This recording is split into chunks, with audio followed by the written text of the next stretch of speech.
Você sabe quem foi Chico Xavier? Você acredita que alguém fala com os mortos? Eles podem nos mandar mensagens, nos avisar de algo, nos livrar de alguma coisa. Você acredita? Chico Xavier foi um médium brasileiro, reconhecido como o maior psicógrafo de todos os tempos. Com 4 anos de idade, já via e ouvia os espíritos que conversavam com ele. Chico Xavier nasceu em Pedro Leopoldo, Minas Gerais, no dia 2 de abril de 1910. Filho do operário humilde e de lavadeira, Chico ficou órfão de mãe quando tinha apenas 5 anos de idade. Seu pai viu-se obrigado a entregar alguns dos seus 9 filhos aos cuidados de pessoas, amigas, e Chico Xavier ficou aos cuidados de sua madrinha, mulher nervosa que o maltratava cruelmente. Por várias vezes, Chico Xavier ouvia sua falecida mãe dizer que enviaria um anjo para reunir toda a família. A segunda esposa de seu pai reuniu todos os irmãos e ainda teve mais 5 filhos. Seu primeiro contato com o espiritismo foi em 1927, quando uma de suas irmãs adoeceu e Chico foi se aprofundando na doutrina espírita. Chico Xavier passou a ter sonhos. Durante a noite ele se levantava agitado e conversava com os espíritos. De manhã contava seus sonhos à sua família. O pai então resolveu levá-lo ao vigário de Matozinhos, que depois de ouvi-lo recomendou que o garoto não lesse mais jornais, revistas e nem livros. Disse-lhe que ninguém volta a conversar depois da morte, que ninguém conversa com espíritos. Ao conversar com a sua mãe, triste por não ser compreendido por ninguém, escutou dela que precisava modificar seus pensamentos, que não deveria ser uma criança indisciplinada para não ganhar a antipatia dos outros. Deveria aprender a calar-se quando lembrasse de alguma lição ou experiência recebida em sonho, que a seguisse. Precisava aprender a obediência para que Deus um dia lhe concedesse confiança dos outros. Integrado na comunidade católica, Chico obedecia às obrigações que lhe eram indicadas pela igreja. Se confessava, comungava, comparecia pontualmente à missa e acompanhava as procissões. Levantava cedo para começar as tarefas escolares e em seguida seguia para o seu serviço, uma fábrica onde ele trabalhava de 3 da tarde até as 11 horas da noite. Em 1925 deixou a fábrica indo trabalhar de venda do Sr. Felizardo. As perturbações noturnas continuaram depois de dormir. Caiu em transe profunda. Em 1927, uma de suas irmãs ficou doente. Um casal de espíritas, reunido com sua família, realizaram a primeira sessão espírita que teve lugar em sua casa. Na mesa, 2 livros. O Evangelho segundo o Espiritismo, o Livro dos Espíritos de Allan Kardec, ouviu da sua mãe: "Meu filho, eis que nos achamos juntos novamente. Os livros à nossa frente são 2 tesouros de luz. Estude-os, cumpra os seus deveres, e em breve a bondade divina nos permitirá mostrar a você seus novos caminhos."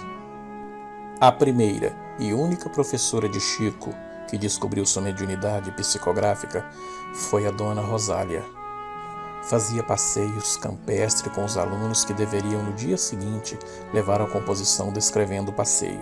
Chico tirava sempre o primeiro lugar. Ao entrar para o funcionalismo público, como datilógrafo, na fazenda modelo no Ministério da Agricultura, começava a demonstrar sua admiração pela natureza. Em maio de 1927, foi realizada a primeira sessão espírita no Lar dos Xavier, em Pedro Leopoldo. Em junho do mesmo ano, foi cogitada a fundação do núcleo de um sistema doutrinário. No final de 1927, o Centro Luiz Gonzaga, sediado na residência de José Cândido Xavier, que se fez presidente da instituição, estava bem frequentado. A nova sede do Grupo Espírita Luiz Gonzaga foi construída no local aonde se erguia antigamente a casa de Maria João de Deus, a mãe de Chico Xavier. Nesse mesmo ano, Chico passou a receber as suas primeiras poesias e escreveu Parnaso de Além do Túmulo, que foi lançado em julho de 32. Em 1950, Chico Xavier havia psicografado mais de 50 livros. Em 5 de janeiro de 1959, Chico mudou-se para Uberaba, sob a orientação dos seus mentores espirituais, iniciando nessa mesma data as suas atividades mediúnicas, em reunião pública da Comunhão Espírita Cristã. Deu início à famosa peregrinação aos sábados. Saindo da Comunhão Espírita Cristã, o médico visitava alguns lares carentes, levando-lhes a alegria de sua presença amiga e acompanhando grande número de pessoas.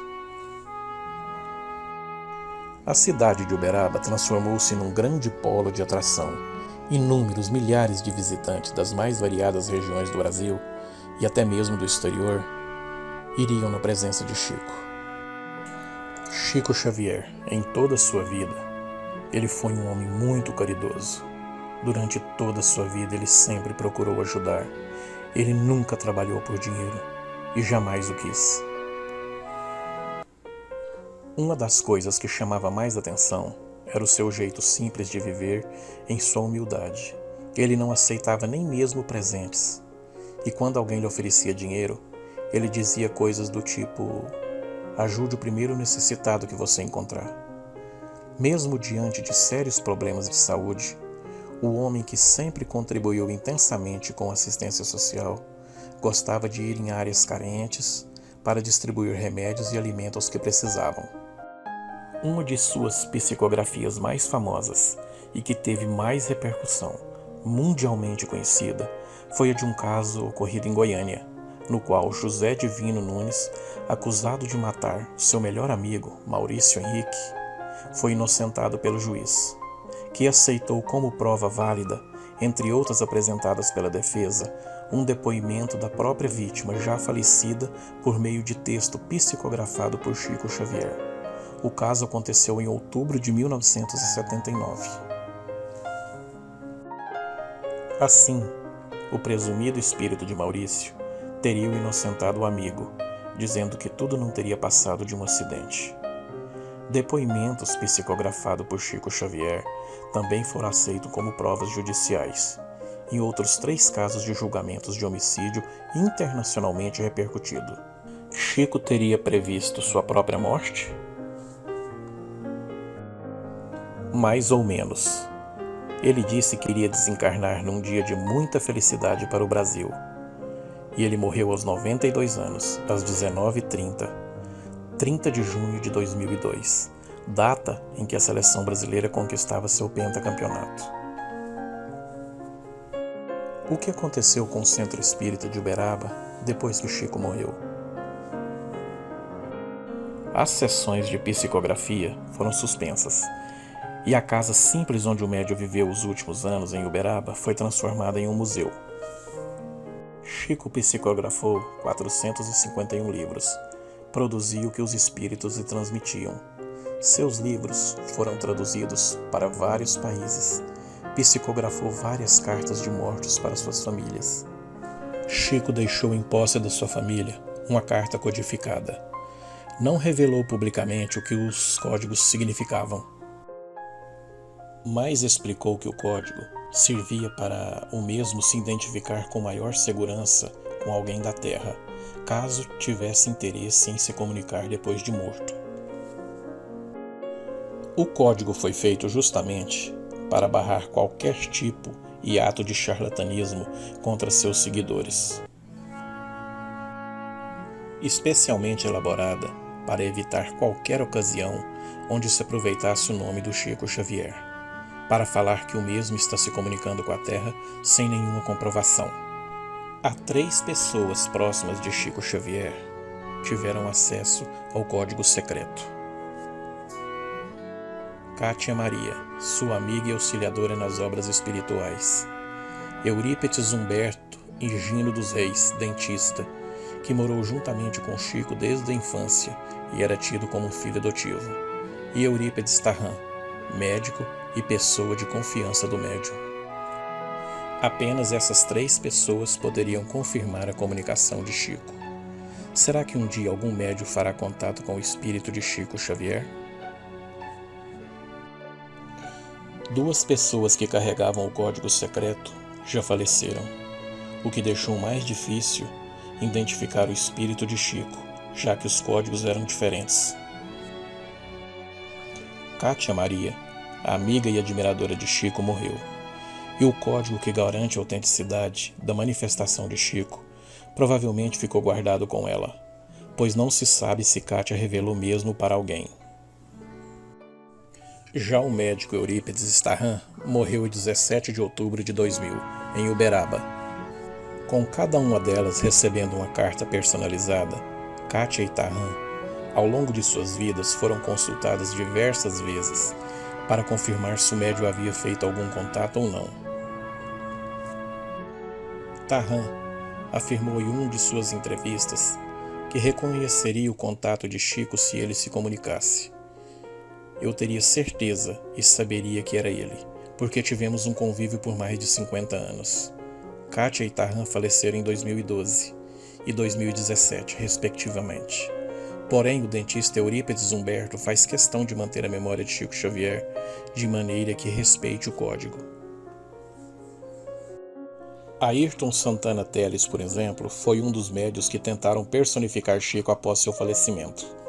Mesmo ao chorar, ao falar do filho adotivo e encarnar com certa frequência, Teles nunca psicografou nenhuma carta com Chico encarnado. Preferiu publicar um livro que vinha acompanhado de um CD, com cerca de 1 hora de mensagem do espírito incorporado. O filho, por sua vez, desacredita completamente de Ariston, visto que seu receio da psicografia se deve justamente ao fato de que Chico deixou essa carta codificada. Além disso, em entrevista a Isto É, Eurípides afirma que não há nenhum código do pai para a psicofonia, pondo em prova a veracidade das mensagens contidas no CD. Desde 2002, em sua morte, diversos outros casos de pessoas que afirmaram ter feito contato com Chico expuseram sua relação, porém sem nenhuma confirmação. Sônia Barçante, presidente da Aliança Municipal Espírita, acredita que o médico não tem necessidade de voltar ao plano carnal, visto que já cumpriu a sua missão em vida aqui na Terra. Não há necessidade de Chico voltar nesse corpo físico, porque ele deixou a obra e está aí para ser estudada e entendida. Os Centros Espíritas, fundado por Chico Xavier, em Uberaba e em Pedro Leopoldo, continuam funcionando e realizando muitas assistências de caridade. Os direitos autorais de seus livros publicados são cedidos gratuitamente às editoras espíritas ou a qualquer outras entidades.